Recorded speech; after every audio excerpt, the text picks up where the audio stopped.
Europe 1, il est 6h25 en ce 24 décembre 2014. Et on retrouve bien évidemment Franck Ferrand aujourd'hui dans l'histoire. Bonjour Franck. Bonjour Maxime. Nous sommes donc le 24 décembre 2014, mais en quel 24 décembre êtes-vous ? Ah, un 24 décembre dont je me souviens pour une fois, c'était le jour du lancement de la fusée Ariane en 1979. Vous étiez né. Eh oui, j'étais né, figurez-vous. La tension était palpable dans la salle de contrôle de Kourou en Guyane. Là, je n'y étais pas. Et pour cause, 9 jours plus tôt, l'essai s'était soldé par un échec. 3, 2, 1, 0, ça y est, les 210 tonnes pour 47 mètres de haut s'ébranlent. La première fusée Ariane décolle enfin. Il est 14h14 heure locale et l'aventure spatiale européenne est en train vraiment de prendre son envol. Alors l'aventure commence, mais combien de temps a-t-il fallu pour mener le projet à bien ? Il a fallu 6 ans, c'est le temps qu'ont mis les ingénieurs de l'Agence spatiale européenne pour mettre au point ce petit bijou de technologie qui au départ s'appelait lanceur à 3 étages de substitution ou L3S.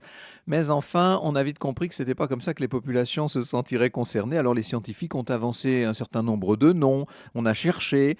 La réunion a eu lieu le 1er août 73, c'était le jour de la fête nationale suisse, et certains des scientifiques qui étaient là ont proposé Edelweiss ou Guillaume Tell, Vega, Orion également. Il y a eu tous les noms, Phoenix, mais aussi Pénélope. Finalement, c'est Ariane qui a été choisie. C'est peut-être plus aimable. Et disons. alors Ariane 1, qu'est-ce qu'elle emmène tout là-haut ?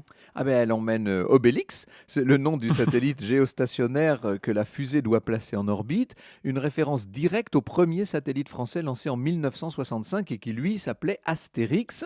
Le dernier lancement d'Ariane 1 a eu lieu le 22 février 1986, après 6 ans donc de bons et loyaux services.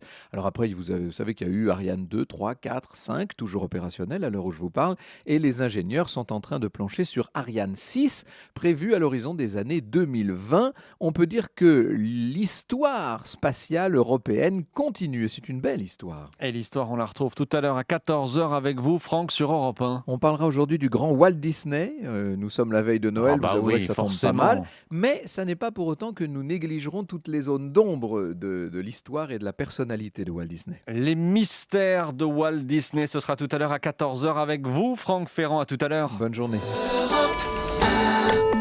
Europe